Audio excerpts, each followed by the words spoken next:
চলমান বন্যায় খুব একটা প্রভাব পড়েনি রাজধানীর বাজারে। কাঁচা শাকসবজি সহ অন্যান্য পণ্য সরবরাহ অনেকটাই স্বাভাবিক থাকায় কমেছে দাম।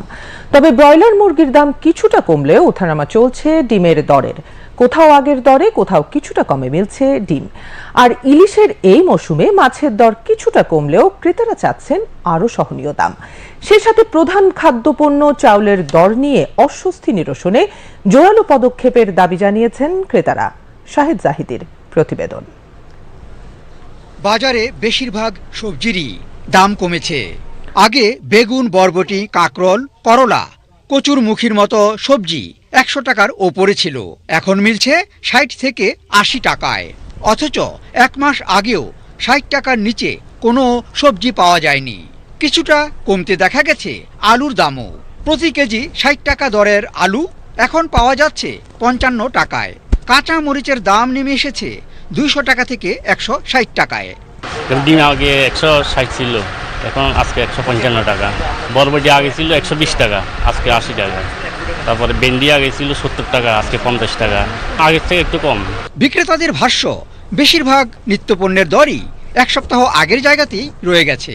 যে রেট আমরা বিক্রি করতাম কিংবা কিনতাম, এখন একবার ওই পর্যায়ে আছে, বাড়াইতে পারতেছে না। যে নাম বাড়াইলে আবার সমস্যা পড়বো। আগে যেমন রোডে চাঁদা দিতে হইতো, এই একটা পেঁয়াজের গাড়ি ঢুকলে 5-7 হাজার টাকা রোডে খরচ দিতে হইতো, এখন ওই খরচটা দেওয়ার লাগে না। আর আমাদেরও এখন কোনো চাঁদা বাজার নাই, আমরাও আগের তুলনায় এখন একটু কমেই বেচতে পারতেছি। এদিকে সরবরাহ ভালো থাকায় এখন প্রতি কেজি ইলিশ বিক্রি হচ্ছে 1400 থেকে 1500 টাকায়। আর 700 থেকে 800 গ্রাম ওজনের ইলিশ কেনা যাচ্ছে 1000 থেকে 1200 টাকায়। ইলিশের সরবরাহ বাড়ায় অন্যান্য মাছের চাহিদা গেছে কমে, তাতে দামও কমেছে খানিকটা। তবে অস্বস্তি রয়ে গেছে চাউলের বাজারে। এখন কমে না কেন? এখন তো আর চাঁদা দিতে হয় না। সিন্ডিকেট করতেছে মেল মালিক, তাদের কাছে গুমর রয়ে গেছে। মেলাররা যদি চাউলটা অ্যাভেলেবেল দিয়ে দেয় এবং মজুত না রাখে, তাহলে মনে করেন বাজার সংকট হয় না। এই কৃত্রিম সংকট দেখানোর কারণে কিন্তু চালের দামটা বেশি। নতুন সরকার দায়িত্ব নেওয়ার পর সরবরাহ সমস্যা এবং চাঁদাবাজি কমে আসা সহ পরিস্থিতির উন্নতির যে ধারা গড়ে উঠেছে, তা এগিয়ে নেওয়ার জন্য যথাযথ পদক্ষেপ বহাল থাকবে, এমনটাই চাওয়া ভোক্তা সাধারণের।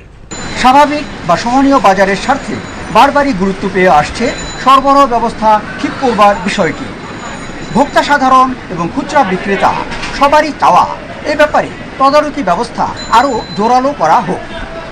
শাহেদ জাহিদি, বাংলাদেশ টেলিভিশন, ঢাকা।